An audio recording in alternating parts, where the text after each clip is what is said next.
Hi everybody, happy Monday, August 10th. I am going to do my installment of Dignified Hospitality today, telling a little story about an old friend of mine who is now working with tea, actually, in Hawaii. And found a really great article in Honolulu Magazine about her business on the island of Kauai, where she's making all types of products, syrups, and it's also a catering business. So she's doing a lot of private catering. Of course, right now a lot of that's kind of died down. So she really is like doubling down on her line of products, and all of the ingredients are sourced from like local farms, which is really incredible. And she's been working with us on some teas. She's bottling some ready-to-drink, lightly sweetened and flavored teas using some of the heritage Assam teas as well as some of the Satembwa teas. So it's really exciting. And the title of this article is Gita Snyder of Slow Island Company on Being Black in the Food Industry.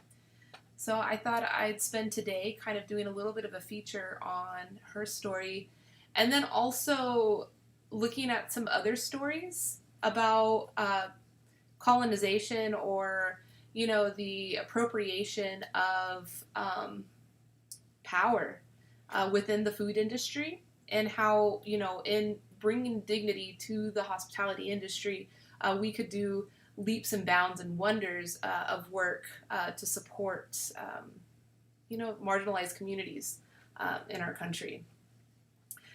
So yeah, Gita's cool. I actually met Gita in grad school when I was an MBA, and she was going to the community college's culinary program on Honolulu.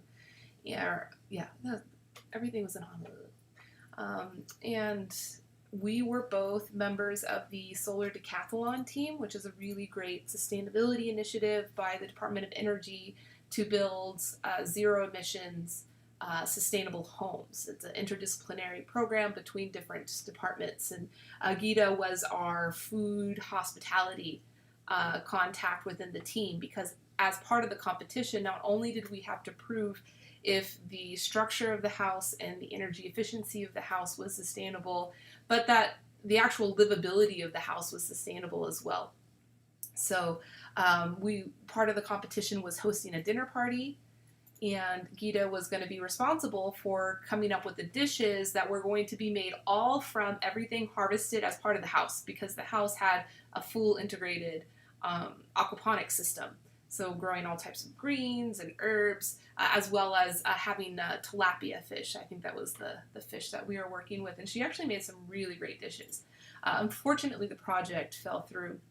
So I don't have an exciting, finale to this story about how everything was. But good friendships are built, like this one, which is incredible.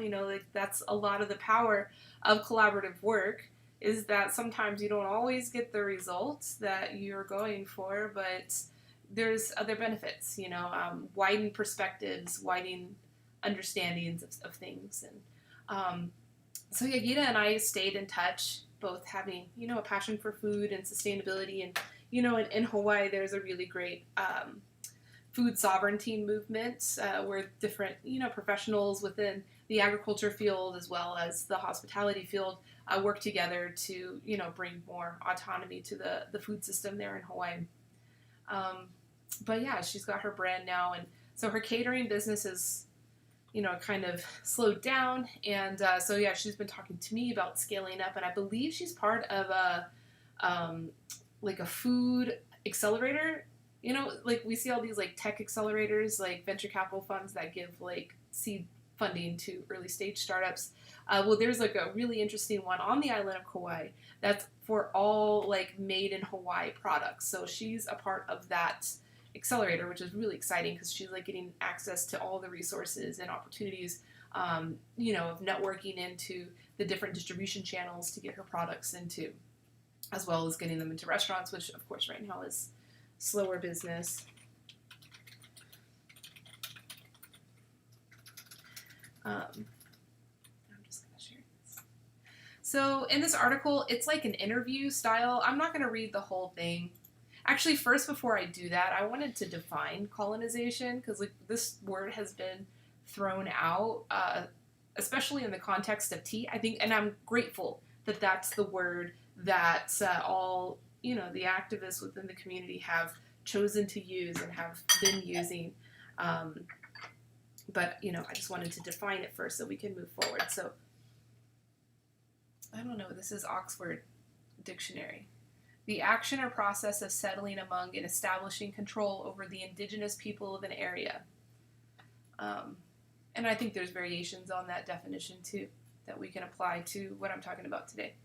And then some sub-definitions under that is the action of appropriating a place or domain for one's own use. And I think that that's like a lot of the conversation that we're having within the tea industry and the tea community is around that definition. And then the final definition is the act by a plant or animal of establishing itself in an area. I was like reading these definitions before starting, and I was thinking like this one is actually probably a really interesting, perspective to take on, what I'm talking about today, specifically about, the perspective of being Black within the food industry. It's like a power control, dynamic that's, very toxic and disempowering to certain communities. Not all. But yeah, so I'm not going to read all of the, I'll put a link to this article though. So for those watching on the internet, you should be able to read the full article. If you are interested in knowing more about Gita and her work, read the article. You can see all the answers. But I'm just going to get to the juicy part because there's another article and another story I want to talk about. So I'm not going to, put too much time into this. But I am going to make myself some tea first.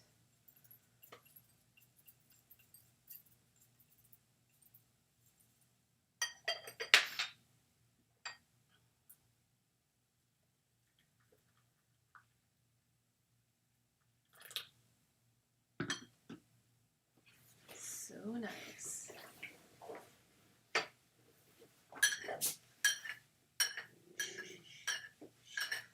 Bitcoin. Security system's about to go off.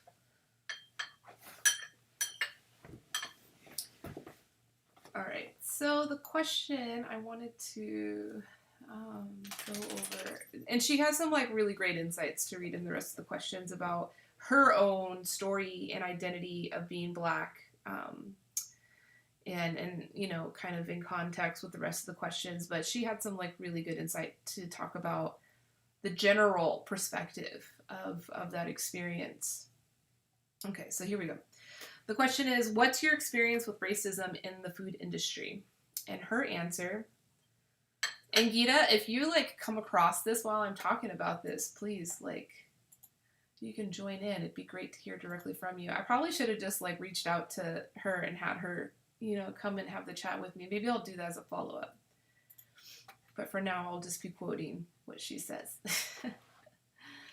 She says, I went to culinary school with a handful of young Black men, but no Black women. There's also no representation. I mean, we have a population of 3% Black people here, so the likelihood of there being a large volume of Black women in culinary here is unlikely to begin with. And again, this is in Hawaii. But if it's racism of white people against Black people, I don't feel that my day-to-day here. I don't feel it in my day-to-day here. On the mainland, there's definitely more of a relegation of brown people to lower ranking positions in the kitchens. So you have these chefs like Dan Barber who talk about social justice and environmental justice and all of these things all the time. And if you're in their kitchens, you will almost never see a brown person in a position of power on the line. The people who are in the chef positions are all white. However, some of the extremely skilled positions in butchery or pasta making are being executed in the back by people of color. But there was definitely a feeling of hierarchy, a feeling that despite the skill levels, the likelihood of any one of those chefs ever moving to a position of prominence in that kitchen wasn't even on offer. And then let's talk about pay and pay rates between the ranks. That's not equitable. So part of the reason why I'm not in the restaurants is because I hated that lifestyle. I thought it was pointless. If you're passionate about food, there are other ways to be able to express your passion. So I've looked for those ways. And one of the things that I want to do with my experience and my position is to be a beacon for women of color who want to do something in food that isn't necessarily, climbing your way up through the ranks of men. Young women who might be interested in going to culinary school need to know that there are alternative pathways to express your creativity other than being the next chef de cuisine at a hotel. So with my business, Slow Island, one of the things I'm trying to do when I get established is create a mentorship program. I think what I do with food preservation and catering are interesting avenues for culinary. When I was in culinary school, we did not spend a lot of time exploring that. The curriculum was primarily focused on restaurants and hotels. That's pretty powerful, she had a lot of insight there. And a pointed thing, at the end, talking about even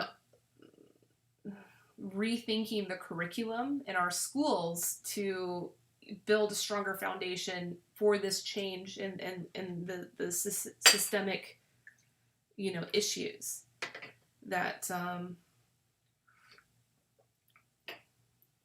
maybe in these trades or in these crafts such as food, cooking, hospitality, that there's more than just one pathway.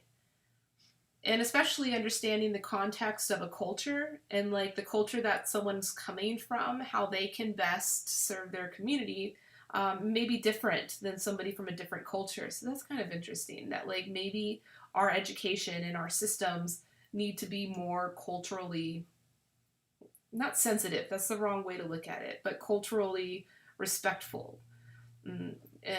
within proper cultural contexts. And that's related to another story that I read about a couple days ago. There was an article in QKED. I don't know. I think this is maybe the Bay Area NPR or something like NPR, public radio. But very interesting article about a woman named, this is Korean. Her name is Hyunjo Alibert. And she runs a kimchi company in the Bay Area, which she had recently scaled. This article is also very interesting, and I will leave the link in the comments.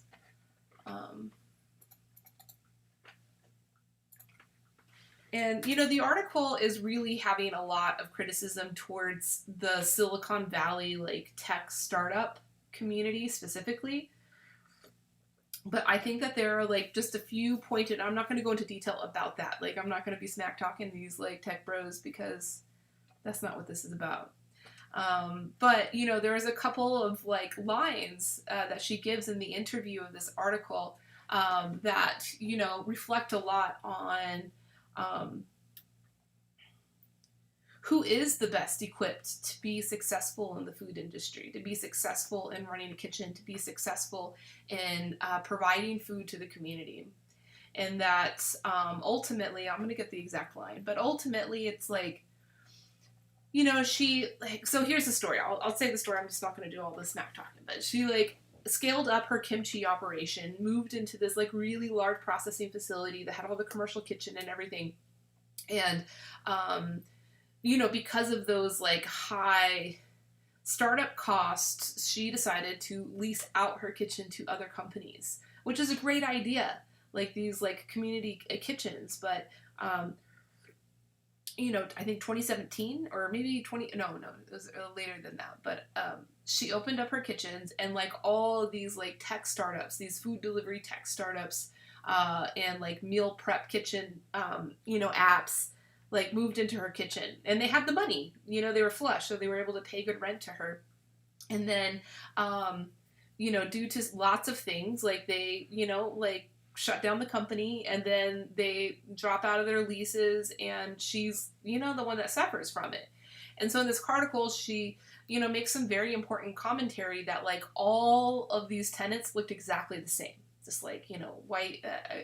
maybe I'll go up and say the exact words she says, but they look like they're from like a J. Crew, ad. They all looked the same, and they all behaved the same as well, as far as not running their business like a business. There was one particular story. She said that one of the companies bought some very expensive equipment for dispensing sauce into like a little cup, and like that was the only job of this machine, and that they paid like $6,000 for this machine. It came in, they experimented it one time, and just because like the dollop of sauce didn't like look just beautiful enough that they wanted, they like ditched the machine and stopped using it, and it was like nothing to them. And she was saying, making commentary that like that privilege is what ultimately caused the demise of these companies. And that the people, in her opinion, okay, that's the one I want to say the exact right word she said.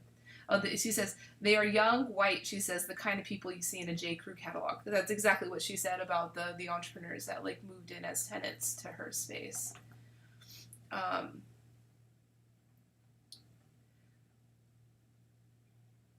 But she's talking about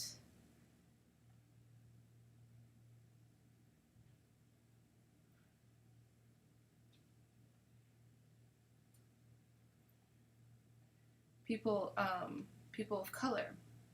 And I don't think that she was making this thing about race.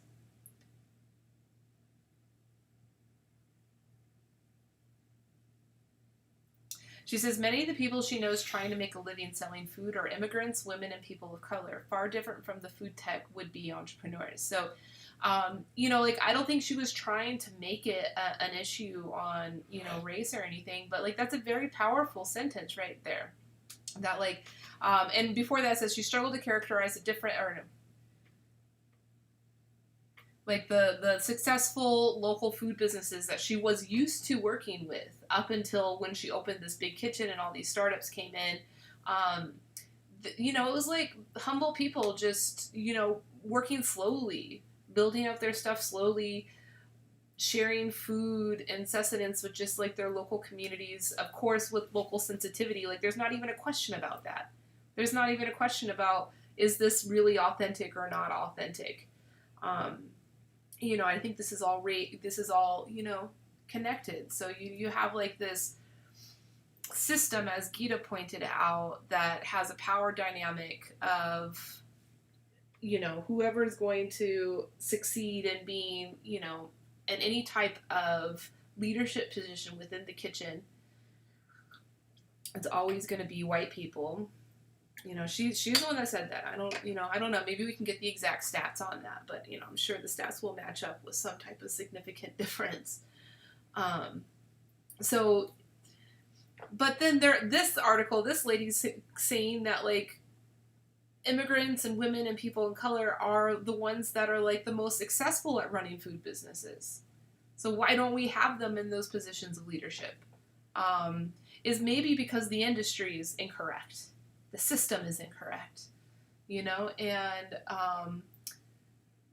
you think about this woman making kimchi. This is very cottage industry type of a thing. Yes, this story is about her scaling up into this big commercial facility and like having to deal with these, corporate entities now. But like her whole upbringing, I think what they say the company started in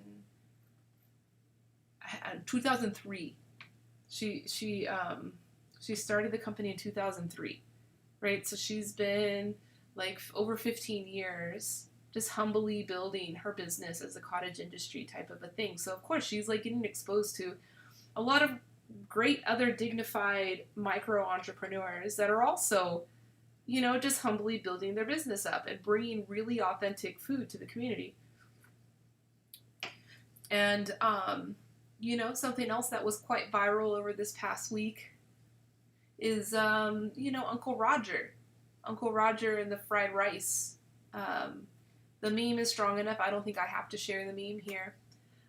It was shared heavily among, my network of Asian American as well as Asian friends.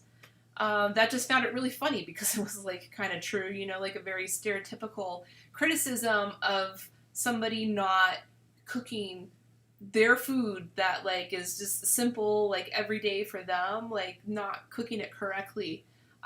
It's just really funny video. If you haven't seen it, if you're like one of the few people that haven't seen it, just look it up. Uncle Roger fried rice. It's pretty funny. But it has like spun off into a whole, debate, and reiterating what the problem of colonizing within our food. That these like celebrity chefs. I think the other story was there was a chef. Who was it? Someone was trying. Oh, Gordon Ramsay, of course. Leave it to that guy. He opened a restaurant. It was like authentic Asian, and it's like fusion. Which is fine. If you're very honest, like this is fusion and this is like our own new thing and we're not trying to make that. But he was marketing it as authentic Asian cuisine, and then what was actually executed in the kitchen was fusion, which is influences of Japanese, Chinese, Thai, everything. It could be delicious food, but it's not authentic. And so there's a lot of criticism that, people are just trying to like take ownership of that thing. And that's no good either. I mean, as consumers, as food lovers, we're going to want the more authentic thing, not the whitewashing. Or if it's whitewashed, just be honest. Like, this is a whitewashed thing. You might like it. Come enjoy it.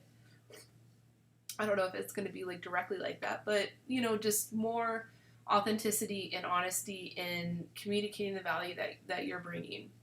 And in the case of Gita's story and her activism in affecting the future potential for especially women, for Black women, to get educated. Or, she says here, you don't even have to get educated. Maybe you don't have to go to culinary school. Maybe you can find ways to express your culinary art and providing sustenance to the community in other ways.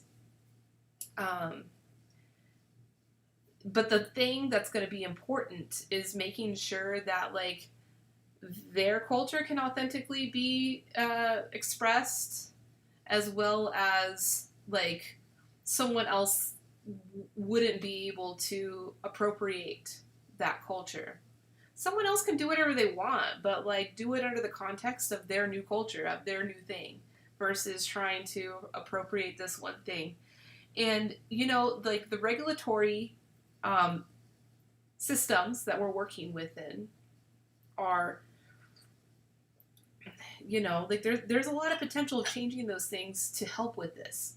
And the kimchi story is a really good example of that, right? So, I mean, even if you were to go to Korea, I've never been to Korea, but I would assume that like even the large scale kimchi production companies are still quite rudimentary, or still quite simple, and very low barriers of entry for like really authentic production of the product and sharing with the community. I would think. If someone else knows otherwise, please let me know. But like that's what I would think it'd be. But here, because we're working within local food code or federal FDA code, there's a lot of products that can't easily be authentically made or executed because of those limitations.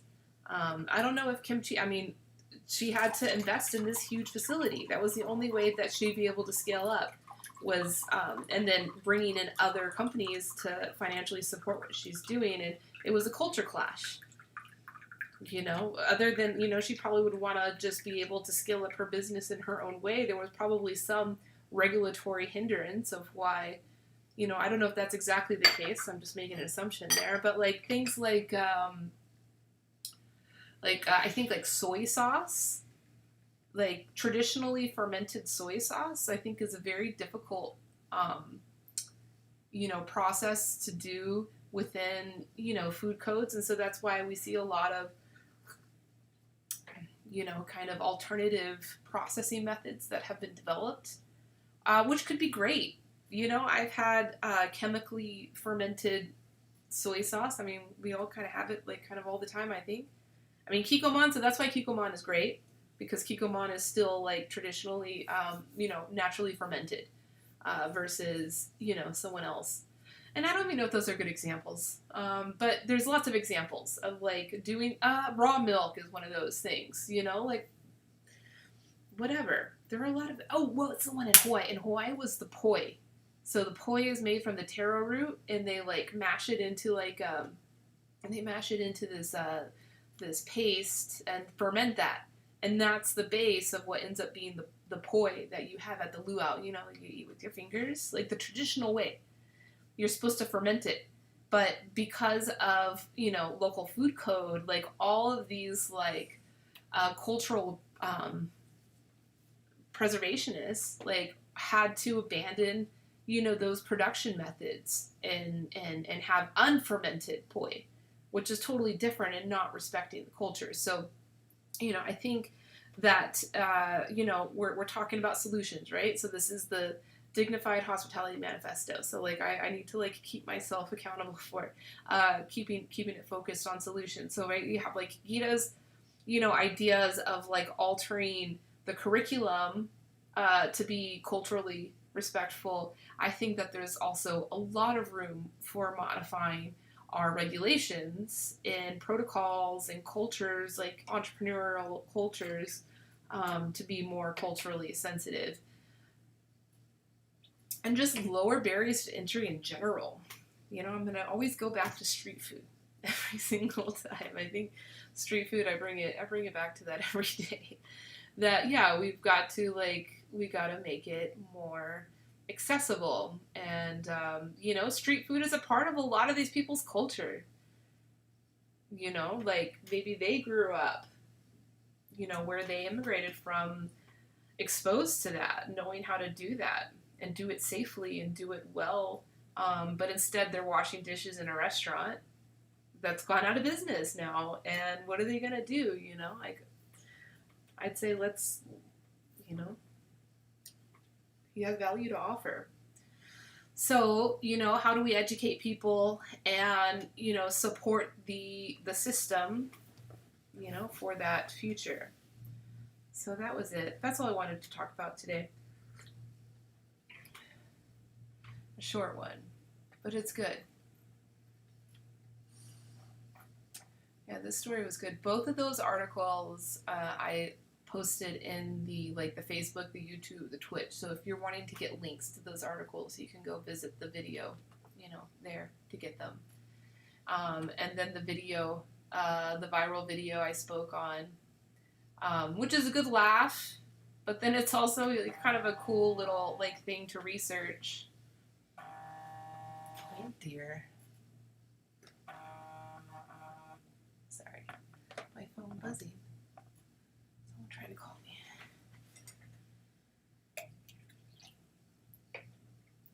Yeah, it's interesting. I liked talking about it from this context because I've been talking about these issues through tea, and it's very specific, and we'll continue talking about it through tea. But, this is something that, is so, immediately relevant right now with the protest or whatever, just that energy that's vibing through the community right now, that we really do need to find solutions now. And, I think our food industry, which, in past conversations we've talked about, the U.S. food industry is estimated to have 20 million people, within it, from the farm to the kitchens to the service spots to the supply chain, all of those things.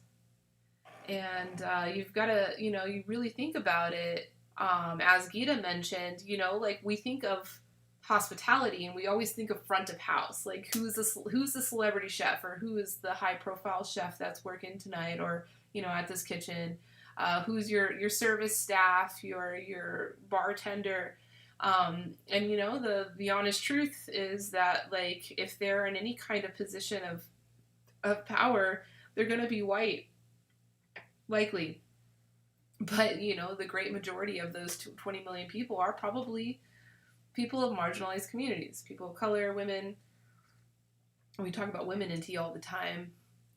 So, if we can figure out solutions for this, we would be doing a great deal of progress and help with, the current relevant activism right now. So, awesome. So Tanya says, I'm tired of mass-produced food. It's time to support our local restaurants. Yes. But unfortunately, our local restaurant is having trouble serving you right now. So, what are the other solutions as well? How do we keep our hospitality industry resilient? Because even Gita, I wish she was here. Actually, I'm definitely gonna hit her up and tell her to come do one of these calls with me, so she can talk in more detail. But I'd love to talk to her about her experience with her catering, because it's she says that she's not doing the catering anymore, and it's there are friggin' hungry people still there that would like the catering. Why can't she? And they're, and at the end of the day, is probably something to do with regulatory, or just speed bumps and problems within the system. So she could be resilient, as well as several other people in the community could be more resilient, if opportunities were more open. And startup costs aren't so high. But that's something else that's been kind of reiterated over and over in these conversations, is that those costs of entry are going to go down significantly, just due to all of the restaurants shutting down and landlords desperate to get new tenants in those kitchens.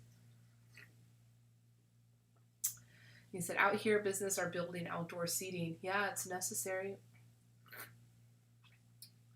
Not only just building outdoor seating, but alternative experiences, higher value experiences, unique experiences.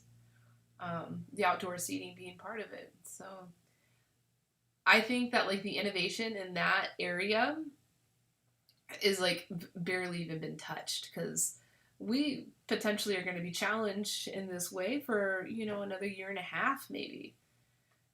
And the restaurants that are going to survive, which are the restaurants that had enough capital on hand to manage, and were resilient, are going to be the ones to come up with that innovation and make it happen. I don't know what it's going to be.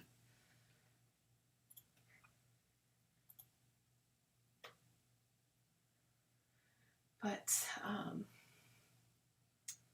you hope not. Well, majority of restaurants have already closed. That ship has sailed. We're not taking that one back.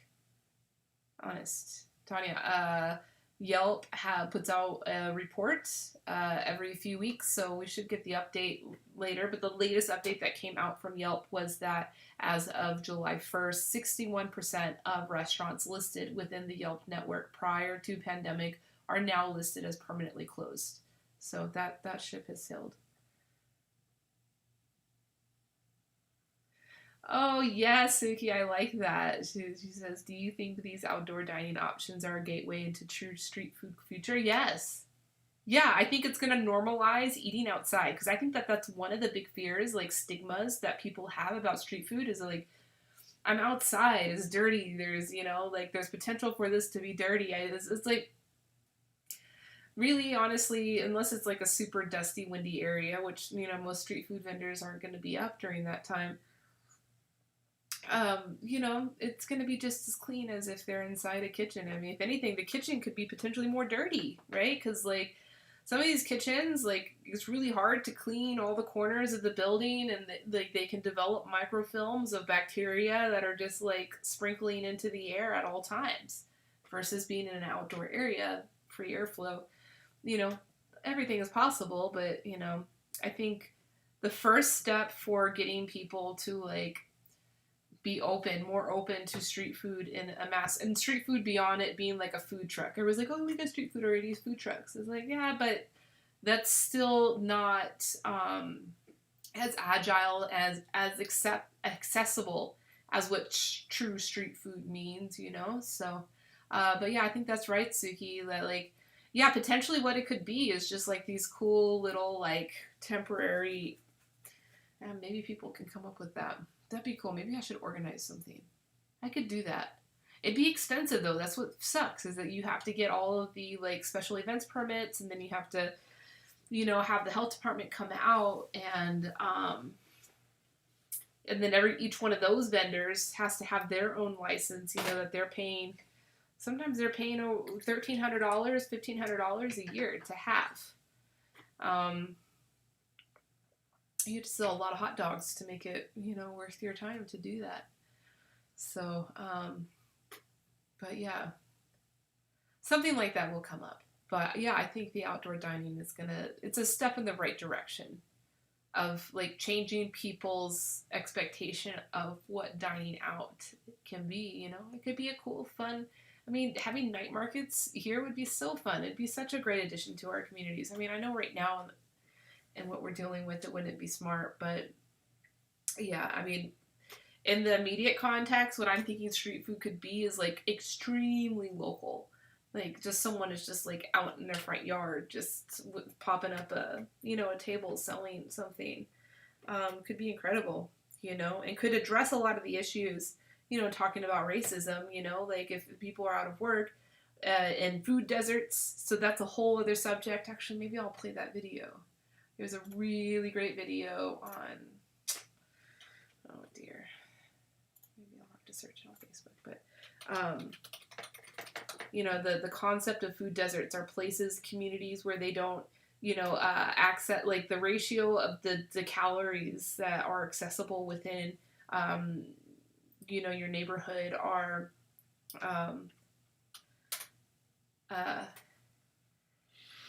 unhealthy calories.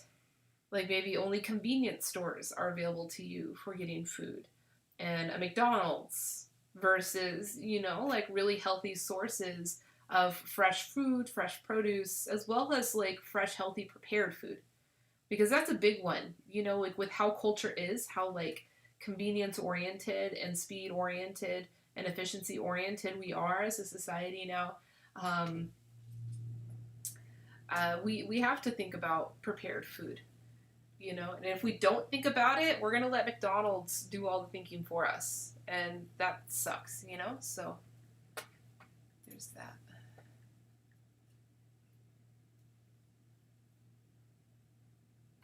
Oh, here we go. Awesome. Found the video. Okay, so I'll play it.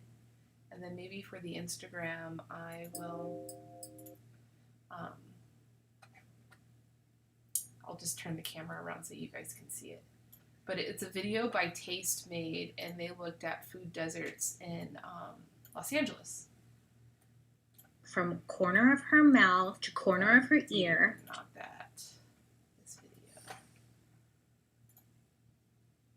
I wasn't prepared to play video for you guys. Usually I'm more prepared, but it's okay.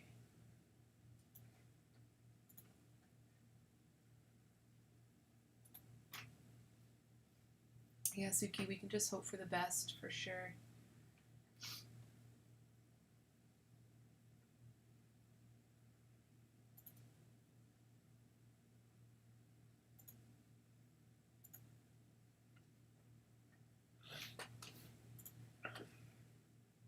Just set it up.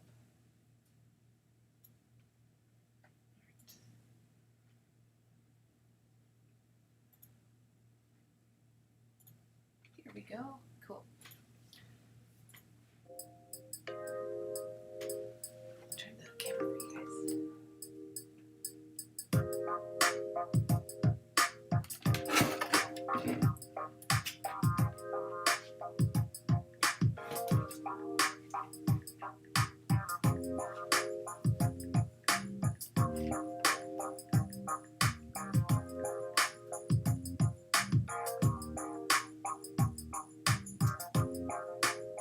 Los Angeles is a city of abundance. But not everyone gets to share the good fortune. And the picture is the same in low-income neighborhoods around the country. There's no access to healthy and nutritious food. Fast food and convenience stores don't count. Discount grocery stores selling low-grade food don't count. What counts is fresh fruits and vegetables that are accessible and affordable in every neighborhood.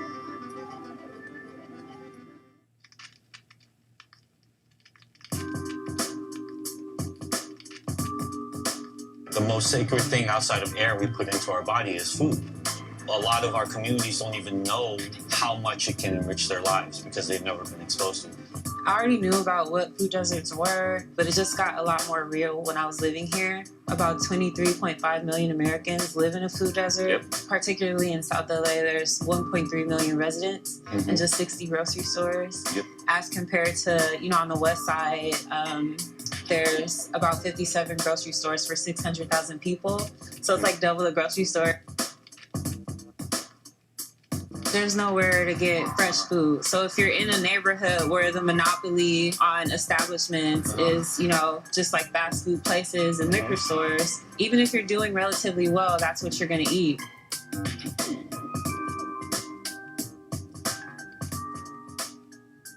Why is this $1? Is this really $1? Like what subsidies are the soda companies getting, the corn farmers getting, so that everything that's unhealthy is really cheap? Juice is $10, right? Exactly. So it's really confusing. Like something that comes out of the ground should be really inexpensive. Something that it takes a lot of time to process should be more expensive. We're not really in a situation where it's like there legitimately is a lack of food and there legitimately is a lack of resources. There's a lack of pathways.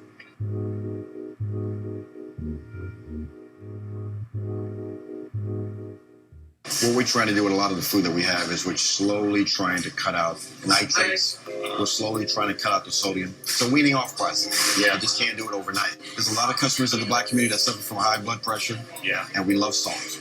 So what we're trying to do is we're trying to take everything that we have everything custom made for us, like the links, and slowly pull the nitrates out and the sodium. Make it healthy. What's so cool is that we had customers that literally started from the hot dog cart eating from us. They were eating the beef. Then to see several years later, they've changed it to the turkey or the chicken. And now we're in the final year, they're on vegan now. To follow us from a cart and to have changed your diet all the way through is, I'm still amazed at it.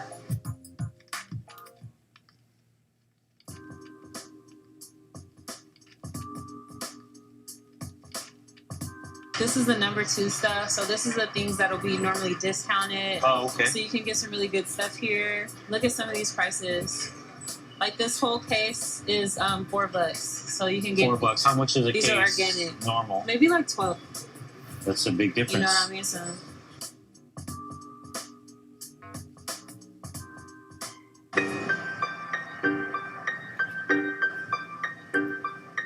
So we make it easy and affordable for people to eat well in areas where it's hard to get food. And we do that by having pop-ups where people can get produce, use their EBT. Hi. Welcome to the market. You want to get some count? Yeah, just go ahead, grab whatever you want.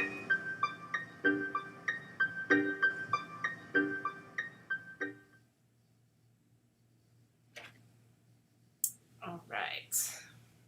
So yeah, that's a good video right there. That's on Tastemates. All their feeds. So if you want to see that video, I'll put the link to it on the internet. But yeah, it's a good one.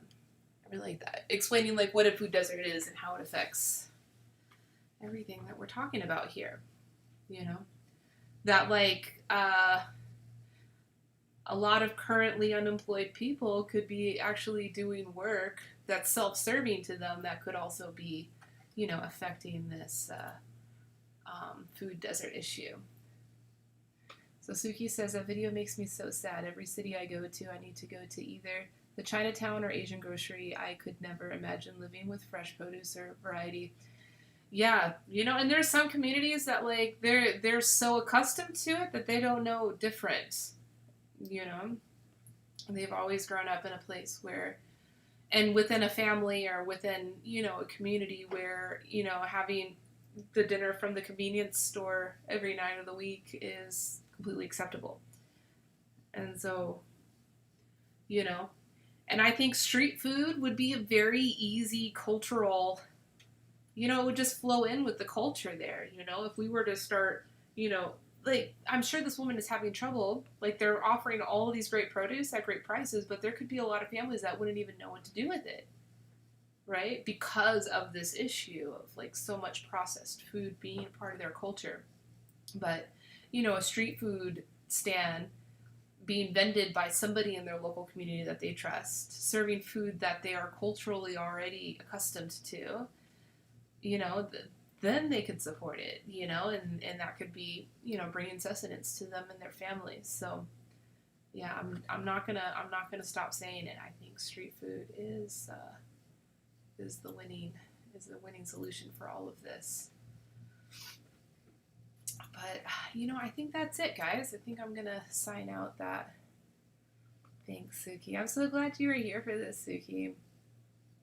What would be your favorite? Like, if you were to open a street food stall, what would you do? Because usually with street food, what you do is you just specialize in one dish and you do it really, really well, and just bang it out over and over again and serve hundreds of people every day. I don't know. Maybe it'd be dangerous to do something that I like to eat, because then I'd be, or not that I would be eating it all the time, but I'd probably get sick of it. So, yeah, I wouldn't want that to happen. Like scallion pancakes or something like that. That'd be really good. Maybe dumplings. I like in India the momo. That's like the Nepalese dumplings that are very popular street food all throughout India. Not just among Nepalese people. Scallops with garlic sauce and shell. Oh, so you're going to have the fire going. You're going to have barbecue going. That'd be great. I always stop by that stall when I go to the night market. Anything with grilled seafood. Oh my gosh, like the grilled octopus on a stick. I always get one of those.